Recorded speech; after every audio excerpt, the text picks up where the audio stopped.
All right, welcome back, guys.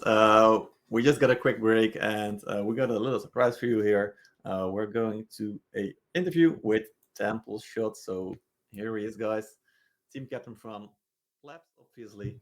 Welcome, Temple. Congratulations on the first match. Yeah, hi guys. Thanks, Seabee. Yeah, it was a good way to start the season, I think. Yeah, definitely. You're back in the winning mood again. Always feels good to win, I hope. Were you happy with how the game went? The games, actually. Yeah. Overall, it was pretty good.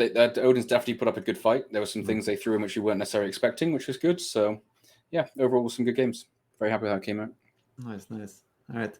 Looking at the match specifically, the attack, or no, actually, let's start with the defense first because you guys were defending very aggressively. We've seen you do it on Heilung Fjord at the gate as well last season, but now also on the breach.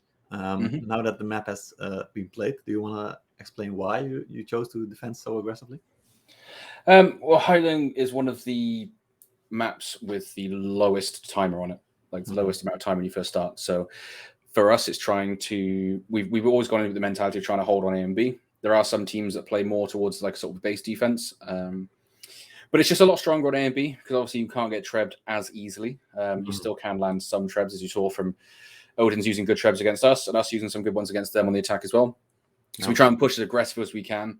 Also, this time now they fixed the spawn. So last season as attackers, if you chose the middle spawn, you would spawn right in front of the gate of A. So you would have a much more aggressive attack. This season, you can't do that anymore. They took it out. So now you spawn a lot further back. So it is now slightly harder for attackers. They still obviously have the spawn advantage at that point. They can get to the point faster than you can as a defender. But yeah, that's why we try and play as aggressive as we can to try and buy as much time as possible on that map. Yeah, definitely. And looking at some of your star players, Dunkel getting an FP in the second game, and also Amia, of course, racking up the kills once again, especially in the first game with 10 hero kills. You actually getting he six did hero did kills. nothing in the second game though, did he? Yeah, I think he absolutely. had I 3 at was the so end. It was disappointing. Yeah, But that's because I was stealing them all. I mean, yeah, absolutely. let's look at Imagine this. that. He had 13 kills over both. I had 11, I think. So is his Temple top kill scorer this season? Maybe. Yeah, Who knows? Who knows? If you keep it up, yeah, Never gonna happen. You're not good enough. Yeah.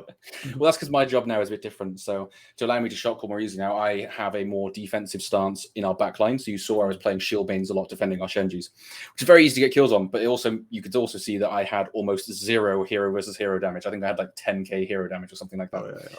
But still got 6 kills, so can't complain. Yeah, kept our Shenjis alive, which is good. Exactly. We'll make sure to keep track of the support points as well. You might be high there. Yeah. I think I'll be bottom of all of those lists, to be honest with you. Yeah, like the end of the season. The amount of bombs in the second game was absolutely insane. For sure. All right, Hattie, you got some questions as well. Go ahead.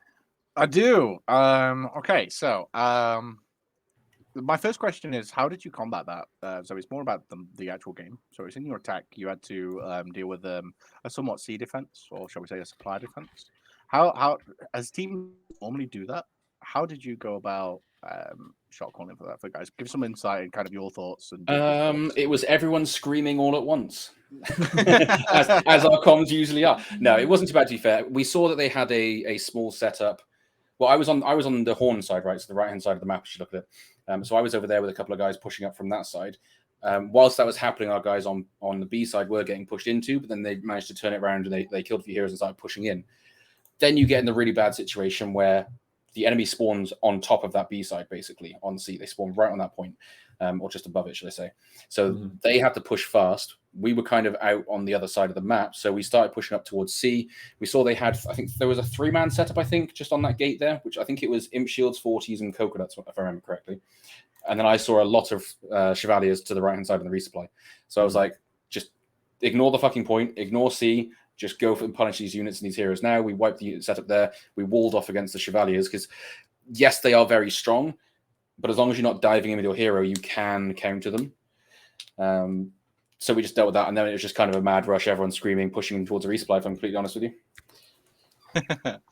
Okay, and well, cheers. That's good insight. I mean, to be fair, I've heard it for myself, but I was hoping it'd be a bit different. So second one, just last question.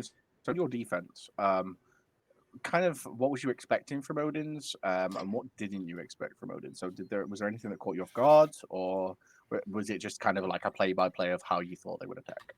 Yeah, I mean, there were certain things they did which a lot of other teams have done in scrims. So we kind of expected that with like the Shenjis that you can throw over the wall at the start, that kind of thing. They actually failed it this time because they moved their Shenjis too close and just threw at the wall. But yeah, they were attempting some stuff which we've seen before. One thing that surprised me more was how aggressive they were on the pushes. So when they were pushing in, they always had a Berserker or an Axe Raider trying to flank around from behind, which did catch us off guard at the one point. I think we managed to deal with the rest after that, because after we saw it the one time, we expected more of it. But that definitely caught us off guard at first. It was a good play from them. Nice, cheers, that. Appreciate it. Yeah.